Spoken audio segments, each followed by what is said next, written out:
В чем же различие между статусами ПМЖ и ДВЖ в Болгарии? Это одна из тем, вокруг которой много мифов, поэтому давайте разложим все по полочкам, чтобы у вас была четкая картина.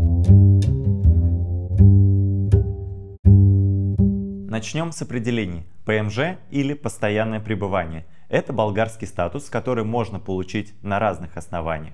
По истечению срока пребывания, при наличии болгарских корней, в результате инвестиций и так далее. Стандартно статус ПМЖ можно получить после 5 лет проживания в стране, если время отсутствия в Болгарии за эти 5 лет не превышает 30 месяцев. В некоторых случаях ПМЖ дают быстрее, когда есть дополнительные основания. Например, болгарские корни могут дать вам право на ПМЖ в более короткие сроки.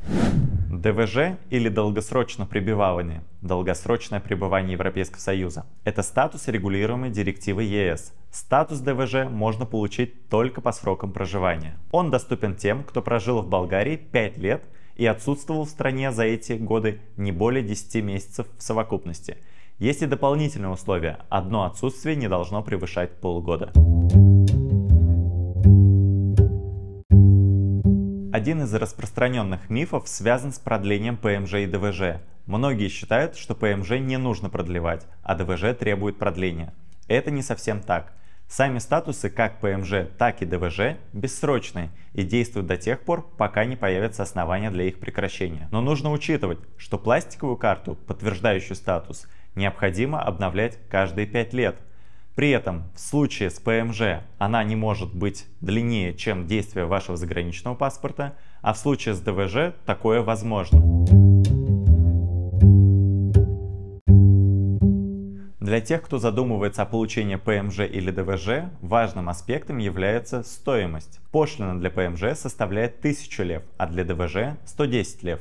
Такая разница иногда вызывает сомнения, ведь если статус ДВЖ дешевле, возникает вопрос, может быть что-то с ним не так? На самом деле это ошибочное мнение. Разница в пошлине связана с требованиями Евросоюза, а не с различием в качестве статусов. Важно помнить, что ДВЖ сложнее получить, так как этот статус требует более длительного пребывания. Теперь давайте поговорим о возможностях, которые открываются перед владельцами статусов ПМЖ и ДВЖ. В обоих случаях вы имеете право работать в Болгарии.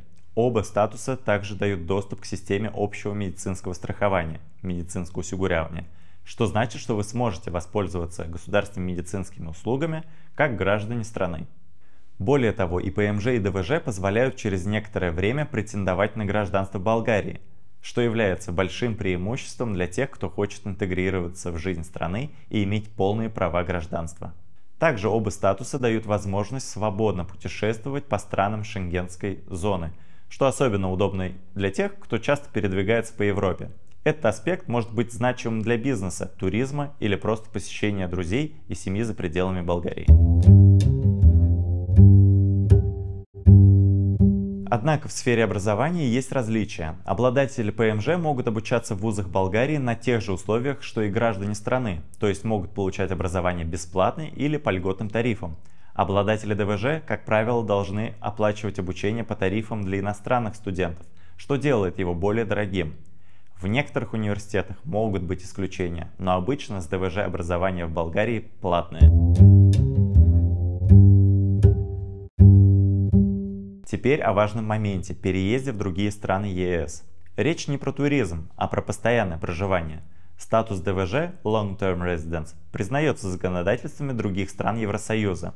Это значит, что при выполнении определенных условий вы можете въехать в другую страну с болгарским ДВЖ без визы Д и далее оформить ВНЖ этой страны. Еще раз, ДВЖ не дает автоматического права на долгосрочное нетуристическое проживание в другой стране ЕС. Также важно помнить, что требования для получения ВНЖ в разных странах различаются. С ПМЖ ситуация немного другая. Этот статус официально не признан в международных директивах Европейского Союза как основание для получения вида на жительство в других странах ЕС. Но в отдельных странах могут существовать свои нормы, которые учитывают болгарский ПМЖ.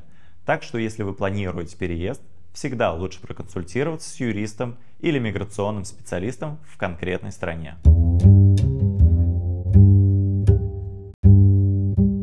Можно ли поменять статус с одного на другой? Да, это возможно. Если вы хотите перейти с ДВЖ на ПМЖ или наоборот, вам нужно соответствовать требованиям для получения нового статуса.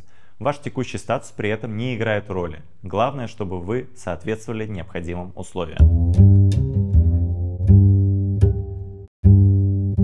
Теперь давайте перейдем к реальным примерам, которые помогут понять, как эти статусы работают на практике. Один из наших клиентов с ДВЖ уехал работать по контракту в Швецию и без проблем получил там статус ДВЖ Швеции. Это хороший пример того, как статус долгосрочного пребывания в ЕС может помочь при перемещении по странам ЕС, хотя и с определенными требованиями. Еще один клиент с ДВЖ смог переехать в Италию, где получил обычный вид на жительство. Этот случай показывает, что даже с ДВЖ вы можете жить и работать в других странах ЕС, хотя статус, который вы получите там, может отличаться от статуса в Болгарии. Есть и примеры со студентами. Один ученик со статусом ДВЖ окончил школу в Болгарии и поступил в университет в Нидерландах. Благодаря статусу ДВЖ он смог поехать учиться без оформления миграционной визы Д и получил студенческое резидентство в Голландии, что сильно упростило процесс. Но не всегда все так гладко. Два наших клиента, один с ПМЖ, другой с ДВЖ, решили взять ипотеку в одном и том же банке Болгарии. Хотя у них были одинаковые условия, одобрили кредит только клиенту с ПМЖ, а обладателю ДВЖ отказали уже на первой неделе. Это пример того, как банки могут относиться к разным статусам по-разному. Еще одна важная деталь. Гранты Европейского Союза. Мы заметили, что заявки на гранты ЕС, например, для установки солнечных электростанций, чаще одобряют владельцам ПМЖ, тогда как заявки от обладателя ДВЖ отклоняются. Видимо, ЕС больше доверяет статусу ПМЖ, поскольку грант предназначен для Болгарии, а человек с национальным ПМЖ, скорее всего, никуда из Болгарии не уедет. Итак, как вы видите, статусы ПМЖ и ДВЖ дают множество возможностей, но также имеют свои особенности и ограничения. Перед тем, как выбрать статус или принять решение о переезде, всегда лучше проконсультироваться с экспертами и быть в курсе последних изменений. Надеюсь, это видео поможет вам лучше понять различия между этими статусами и принять взвешенное решение. На этом все. Спасибо вам за внимание. Успехов!